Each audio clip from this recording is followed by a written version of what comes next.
happened initially was, once the lockdown was imposed, suddenly under the garb of the pandemic, a lot of organizations put their inquiries, sexual harassment complaints, at a complete standstill. Okay, so there were no directions from the Supreme Court that said they're only going to be taking up urgent matters. So that was one. Second, companies that were willing to do online inquiries, what happened there was people were not comfortable. They were not very forthcoming doing these online because they were concerned about their privacy. They were concerned about their confidentiality. The third issue was that, there were technological issues. Many people did not have the technical know-how. Let's say you're having a conversation, you just told me to unmute myself. A lot of people don't have or understand all of that.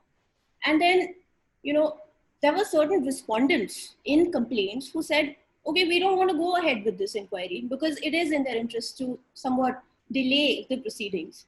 So that caused a lot of confusion because we had never anticipated that we were going to have to go completely online.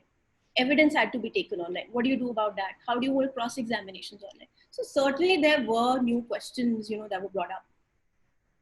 And I mean, there is a perception that lawyers are a recession-proof industry. I hate that perception, but nevertheless, I mean, since I'm the moderator here, I must put the question to you. Did the business of the firm in terms of revenue fall?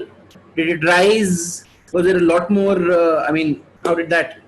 See, there was certainly a dry spell. I want to say. It was a dry spell. In April there was. But soon after that, people realized, that these things cannot stop, and courts started opening up. They started at least taking matters through VCs, and people started moving urgent applications and got what they needed. So, yeah.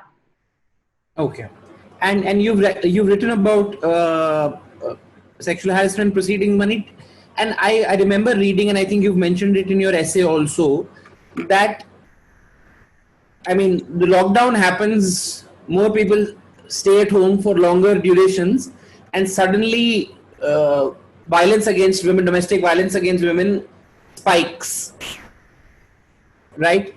So, did you? I mean, can you take us through? I mean, besides the fact that there were more people at home, and that's why it was happening. Can you take us through how and why of this spike happened, and were people still able to or willing to reach out to you? I would want to know how is it that the police, which is also a part of the state that has to stay on the roads, that has to deal with crime and so on. I mean, there was a certain judge in a certain court that shall not be named, who said that crime must have come down, but statistics showed otherwise, that there was a spike. So can you take us through why and how was crime increasing? Why and how not why? How were the survivors? Was there a change in how the survivors were responding? Were they able to reach out as they were before? And what was the role of the police and courts and so on? So, see, one of the realities that came to fore during the lockdown is that most, if not all, work can be done online. And more businesses started to realize this. And work from home measures were put in place. So I have met and spoken to people, and I know of personal accounts of friends and colleagues who said that, their sleeping patterns were disrupted or they were going through anxiety. And, the reason is that you'd think that this would be a silver lining and, you'd be able to have the flexibility to work whenever you want and you'd be more productive. But that did not turn out to be true. What happened actually was that the lines between your personal life and work life got completely blurred. And women were working longer hours. And you're completely glued to your laptop throughout the day. You have to take care of your household chores. If you have children, you have to take care of your children. If you have older parents, you have to take care of your older parents. And you ended up being completely overburdened with all of that stress and all of that work. Intimate partners and husbands, there were issues, and the there was certain friction that led to many domestic violence cases. And there are various news articles which will tell you that there was certainly a spike in domestic violence during that time. But to make things worse, even at work, women started facing sexual harassment. Now, there are two things. And if I may interrupt you just for a bit, just to clarify, Mani, and you've written in your essay that this sexual harassment was happening via digital also, Yes. Was continuing to happen while people were working from home.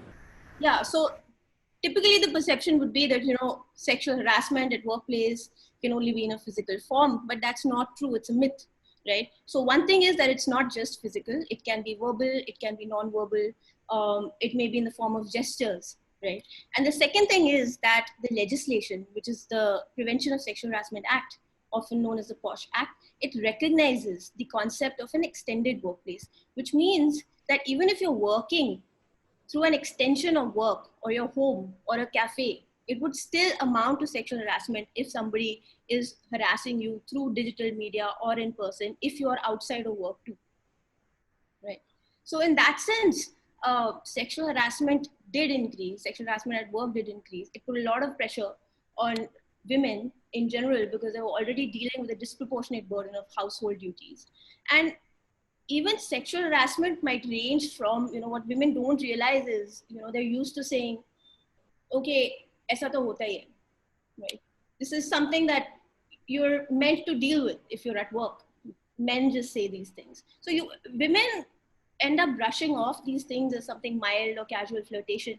But even sexual harassment digitally can range from mild to very serious forms of threat. It can be something as little as a joke or a sexually colored remark or an inappropriate text, but it can also be cyber stalking or a rape threat or a threat for violence, right? So there are various forms, and a lot of times in the milder forms, women don't acknowledge it, and that's also very important that women, understand that this is happening to them and this is punishable, and they can make a complaint, right? And you asked a question about the police. So for domestic violence, you can involve the police. In fact, I find it interesting that, once the lockdown was imposed, NGOs and stakeholders had to sort of push for making their services an essential service, which should not have ideally happened. But for sexual harassment at workplace, I didn't see many women going to the police. Women that did write to organizations and made internal complaints did not find much help.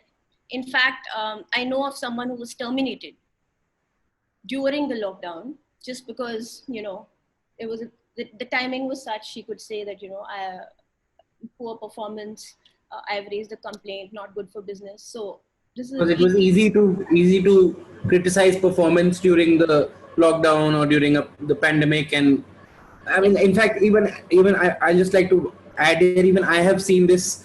The first thing that happens when sexual harassment cases, when the proceedings are initiated or they begin inside a company, is that every single email which has ever been critical of a woman's work is pulled out and said कि ये तो कभी काम अच्छे से, she has never worked properly. I see so and so email, we said this there's this little flaw in your work and so on.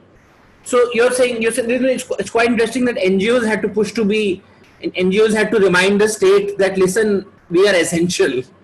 And because I think too often NGOs are seen as this, and NGOs across sectors, I'm not saying, and I mean violence is a critical area, but NGOs across sectors are seen as this useless riffraff, or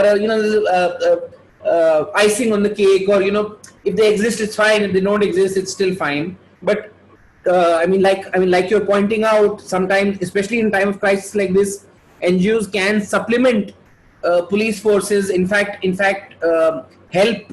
They become very essential, as the word goes. And so, no. So, how was the police? I don't know. I mean, being a lawyer, how to? Okay, fine.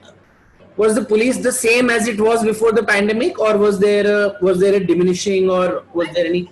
I think it was worse. And the reason is because in the initial months, I want to say April, May, The police was more involved in sort of controlling the crowds, making sure everyone's wearing the masks and not going out. And like we said, there were zones at that point of time, so you couldn't really venture out. So the police was more occupied, and I don't think they were playing a very proactive role then. I do believe that they are more involved now.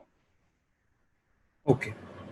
And just for the benefit of our audience, I mean, I last checked, there were 60, yeah, there's still 60 people listening in, which is quite a jump from last time.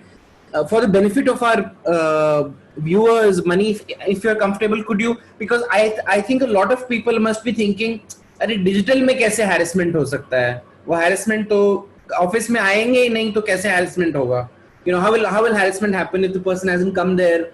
Can you perhaps give us the broad, you know, whatever of some of the issues that came to you as a lawyer or in terms of sexual harassment at workplace? Right. So I'll tell you a story about someone that I know personally. She started telling me that, you know, her boss is calling her a lot. And initially she thought that, you know, this is about work, but then she started getting calls in the middle of the night. Okay. And that is inappropriate work behavior, right? It can lead to stress. It can lead to creation of a hostile work environment, which under the Prevention of Sexual Harassment Act is recognized as a form of sexual harassment. Then sending texts or videos or messages with sexually colored remarks or jokes. You know, all in the garb of digital. Yes, or making a comment on somebody's clothes, right? Or making a comment on the background, saying something completely inappropriate, unrelated to work, and consistently, right? So these things will be recognized as forms of sexual harassment online. And what I want people to know is that sexual harassment online is as real as it is offline. It's a myth to think that it is not. It has similar ramifications. People suffer through anxiety, people suffer through depression, and it is serious. And another thing I want to say is that, you know, this is not just a gender issue. Our stakeholders, women, organizations, the government, they need to understand that this is a part of a larger problem.